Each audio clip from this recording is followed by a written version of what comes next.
Olá, discípulos do Senhor e Salvador Jesus Cristo. Aqui agora eu vou compartilhar com você um conteúdo bíblico que vai gerar profundas mudanças em sua vida. Quero te falar algo importante. Parte 10 da mensagem nas epístolas do apóstolo São Paulo aos Tessalonicenses. As marcas de um pastor de almas. Se sente pronto para ouvir? A Bíblia diz em 1 Tessalonicenses, capítulo 3, versículos 7 a 13.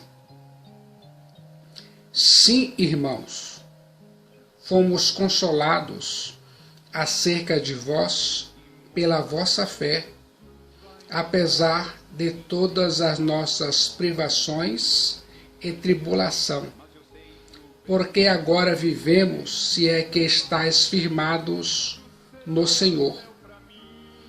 Pois que ações de graças podemos tributar a Deus no tocante a vós outros, por toda a alegria com que nos regozijamos por vossa causa diante do nosso Deus, orando noite e dia com máximo empenho para vos ver pessoalmente e reparar as deficiências da vossa fé.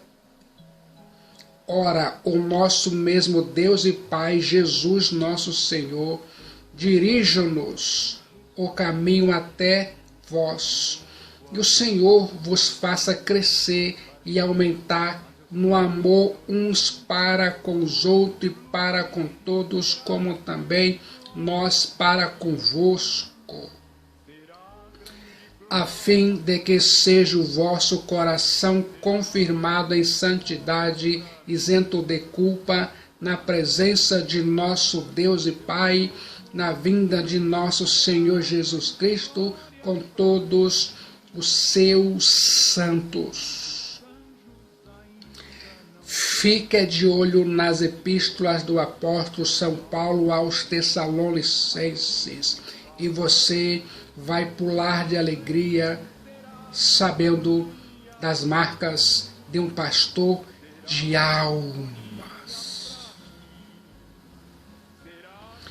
Eu fico imaginando boas notícias que consolam o apóstolo São Paulo em meio às suas lutas. O apóstolo São Paulo estava em Corinto enfrentando grandes privações e tribulação, mas ao receber a notícia de que seus filhos na fé da igreja de Tessalônica estavam firmes em Cristo Jesus, ele, o apóstolo São Paulo, foi consolado. Quero chamar a sua atenção para essa verdade.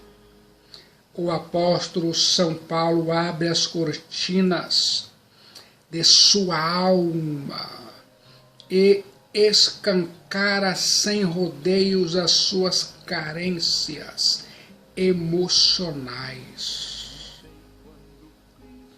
Ele, o apóstolo São Paulo, não é um super-homem, nem um super-crente.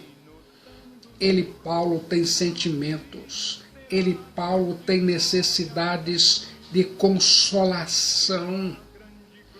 ele, o apóstolo São Paulo, precisa ser encorajado.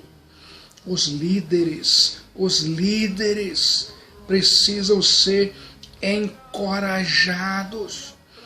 Eles podem sofrer todo tipo de ataque externo e todo tipo de privação, mas se forem consolados e encorajados pela igreja, enfrentam com galhardia qualquer situação. Você está sendo uma fonte de consolo e encorajamento para os líderes da igreja. Quero saber a sua resposta. Boas notícias que revitalizam o coração do apóstolo São Paulo para continuar a obra de proclamação do Evangelho de Cristo Jesus. A Bíblia diz: porque agora vivemos, se é que estáis firmados no Senhor. 1 Tessalonicenses 3,8. O apóstolo São Paulo, ao receber as boas notícias dos crentes tessalonicenses, escreve: porque agora vivemos, se é que estáis firmados no Senhor. A Bíblia diz: eu acredito. O coração do apóstolo São Paulo está em chamas para o Senhor Jesus Cristo e ao mesmo tempo está transbordando de eterna afeição pelos crentes da igreja de Tessalônica. A firmeza na fé daqueles crentes novos de Tessalônica e perseguidos traz um novo alento para o coração do apóstolo São Paulo. Eu quero que você preste bastante atenção no que eu vou dizer agora. Relacionamentos contam muito. Isso era uma espécie de oxigênio que dava maior fôlego ao apóstolo São Paulo para continuar seu trabalho. O que desgasta um obreiro não são os problemas externos, mas as intrigas internas na igreja. Privação e tribulação não o desencorajam.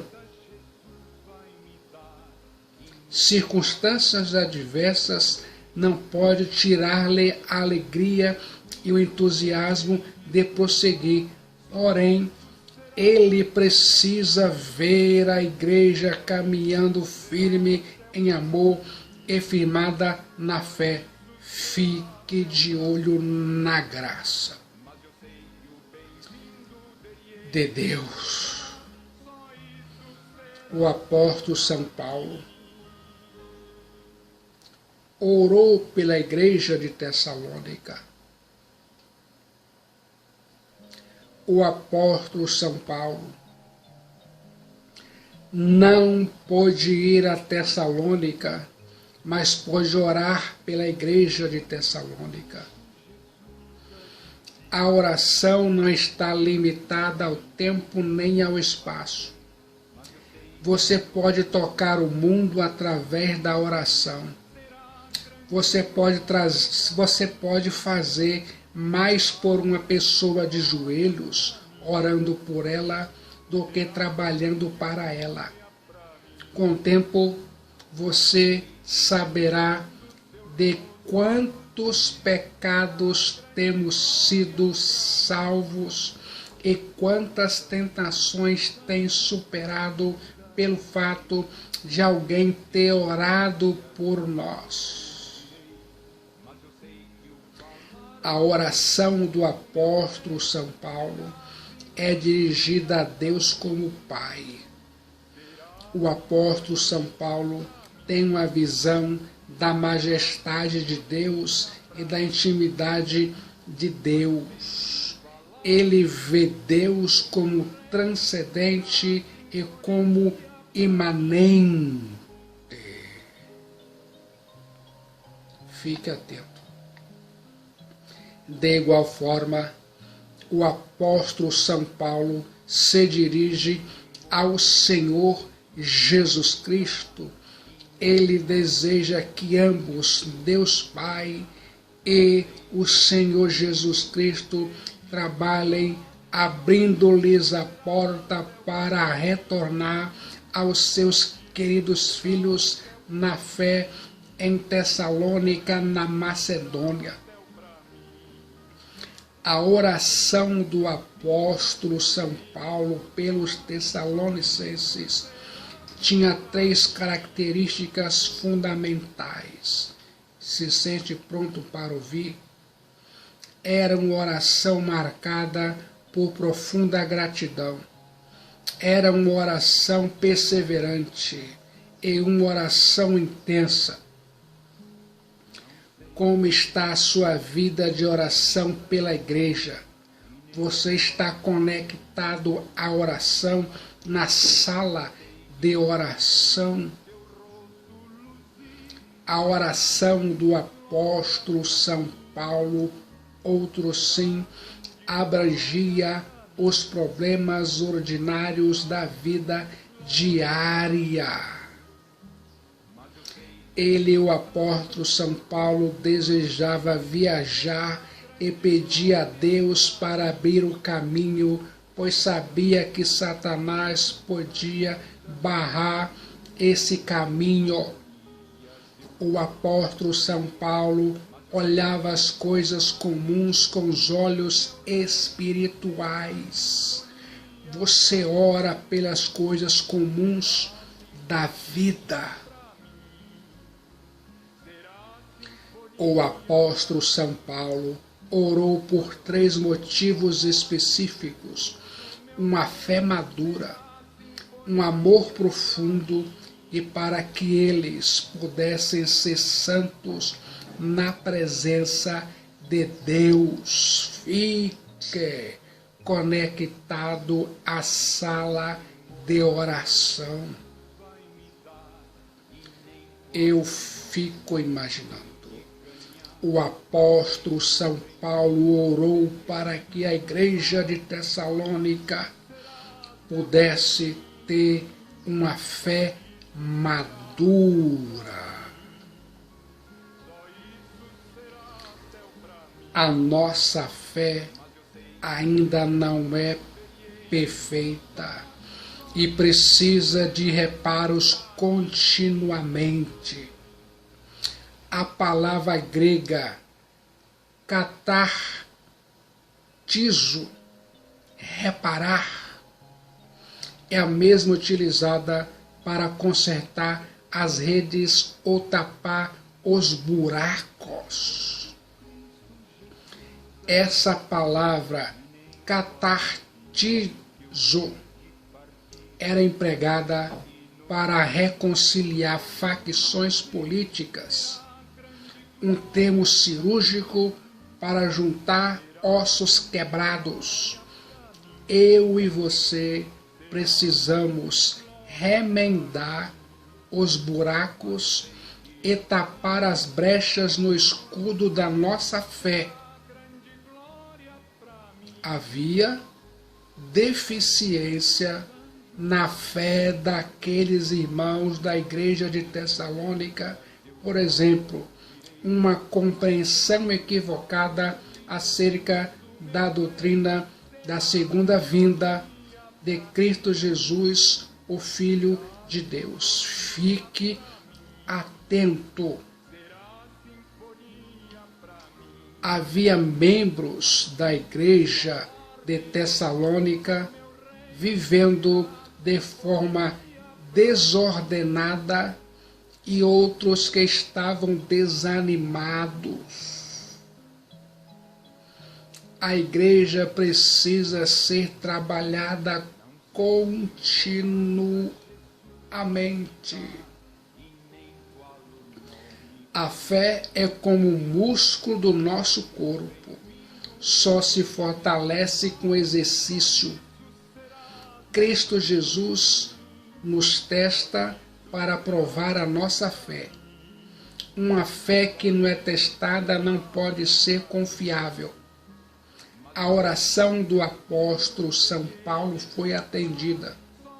Sempre devemos, irmãos, dar graças a Deus por vós, como é justo, porque a vossa fé cresce muitíssimo, o amor de cada um de vós aumenta de uns para com os outros. 2 Tessalonicenses, capítulo 1, versículo 3. Fique atento.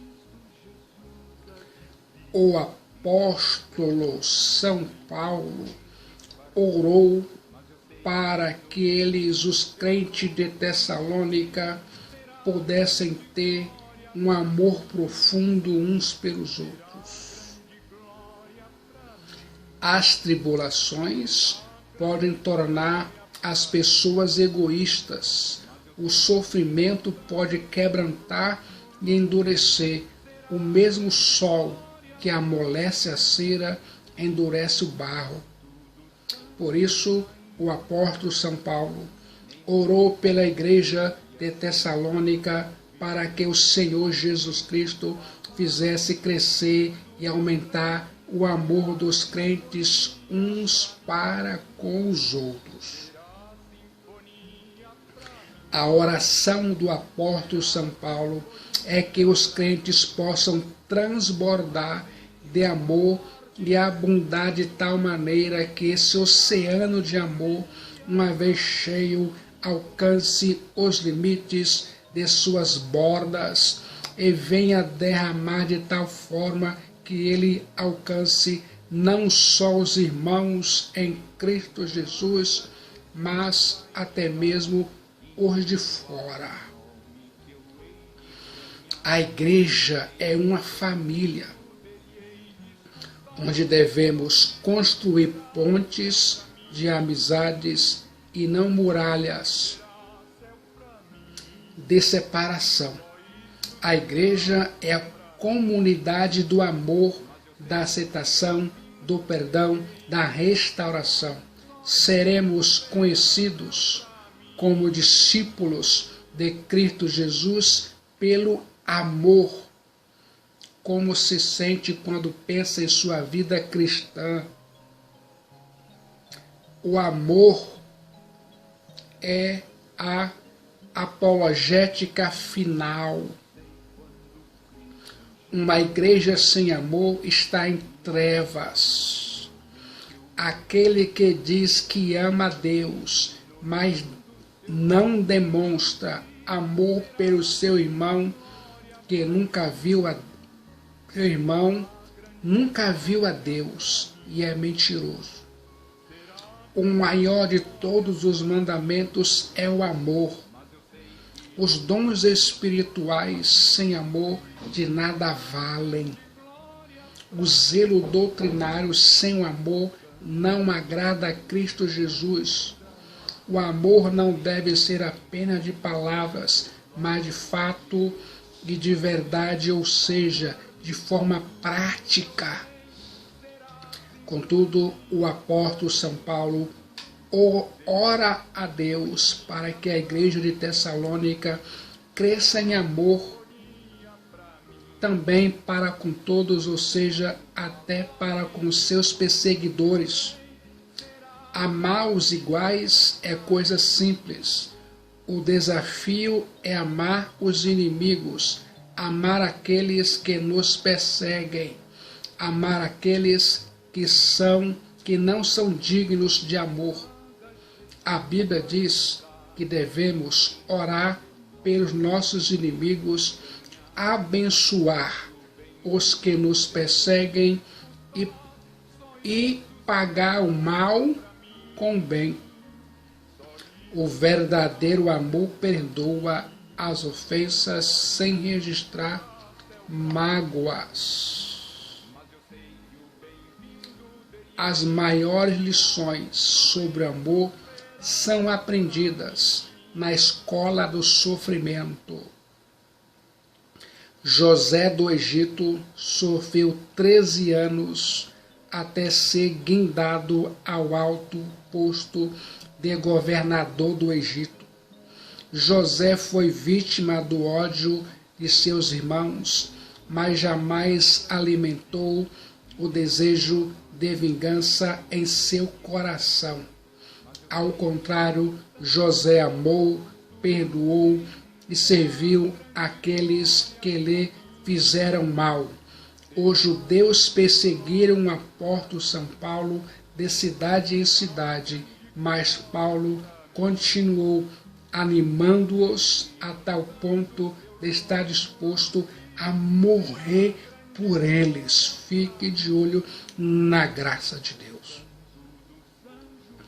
O apóstolo São Paulo orou para que a igreja de Tessalônica pudessem ser santos na presença de Deus até a volta de Cristo Jesus. 3 verdades devem ser destacadas neste versículo. A segunda vinda de Cristo Jesus motiva os crentes a uma vida de santidade. A Bíblia diz, a fim de que seja o vosso coração confirmado em santidade, isento de culpa na presença de nosso Deus e Pai, na vinda de nosso Senhor Jesus com todos os seus santos. 1 Tessalonicenses, capítulo 3, versículo 13. Se nós cremos que Cristo Jesus vai voltar, se cremos que Ele, Cristo Jesus, vai julgar os vivos e os mortos, se cremos que vamos comparecer perante o seu tribunal, o tribunal de Cristo Jesus, para dar contas da nossa vida, então precisamos viver em santidade de vida aqui e agora. Quem aguarda a segunda vinda de Cristo Jesus, o Rei dos Reis e Senhor dos Senhores, purifica-se a si mesmo. Fique de olho nas promessas da segunda vinda de Cristo Jesus. A palavra grega hagiosne, traduzida como santidade, era usada para referir-se a uma qualidade de objeto e pessoas que são separados do uso comum para o serviço de Deus.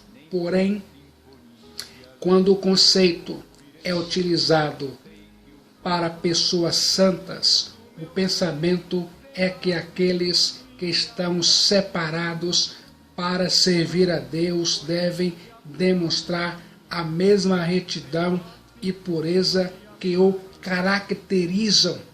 Quero chamar a sua atenção para essa verdade.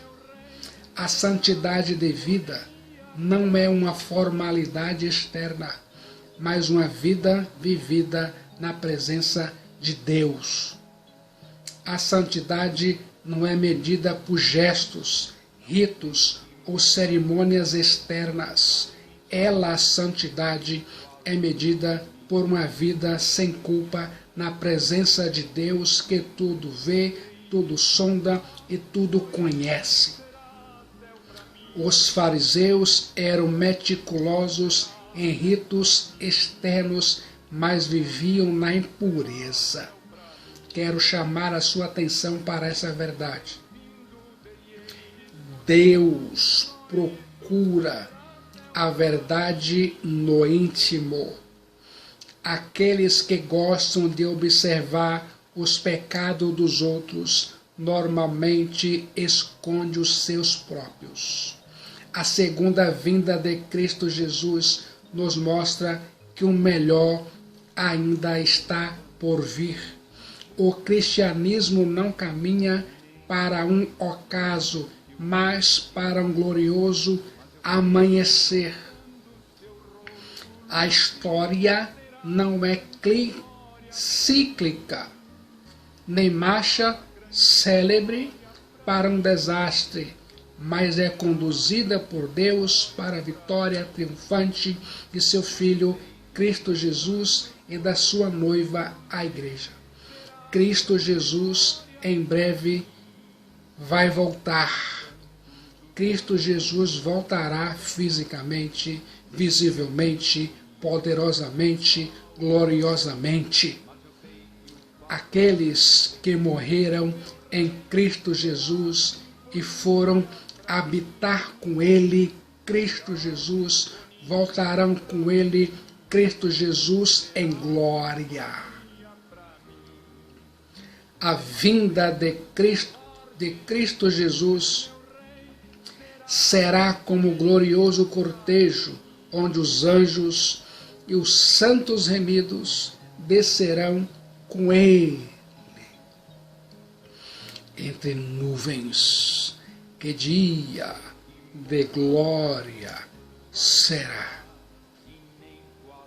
O pensamento aqui é que quando o Senhor Jesus Cristo voltar, Deus trará com Ele aqueles que, através dos tempos, viveram a vida de separação cristã do mundo e de devoção a Deus. Foram postos à parte por Deus para a sua adoração e serviço, de modo que, pelo poder santificador do Espírito Santo, se tornaram santos, tanto em experiência quanto em posição, e pela morte entraram no reino lá de cima. Nem sequer um deles será deixado no céu. Todos aqueles que ao morrer em Cristo foram para o céu e que, portanto, estão agora com Ele no céu, deixarão seu habitat celestial no exato momento em que o Senhor começa sua descida. Num piscar de olhos, se reunirão aos seus corpos, os quais agora se convertem em corpos gloriosamente ressurretos, e então, imediatamente, como com os filhos de Deus que ainda sobrevivem na terra e que serão transformados, subirão para encontro do Senhor Jesus Cristo. Louvado seja Deus. Você tem orado pela igreja para que os crentes sejam mais firmes na fé e mais arraigados em amor, crescendo em santidade? Você está vivendo em santidade. Você está se preparando para a segunda vinda do Filho de Deus, Cristo Jesus? Quero saber sua resposta. A única maneira de nos prepararmos para nos encontrar com Deus é vivermos diariamente com Deus. Gostou do resultado? Você já entregou a sua alma, a sua vida para Cristo Jesus, o Rei dos Reis e Senhor dos Senhores? Você já pediu perdão a Deus pelos seus pecados em Cristo Jesus? Você já pediu a Deus para salvar sua alma pela fé em Cristo Jesus? Enquanto você tem fôlego de vida, a esperança para você.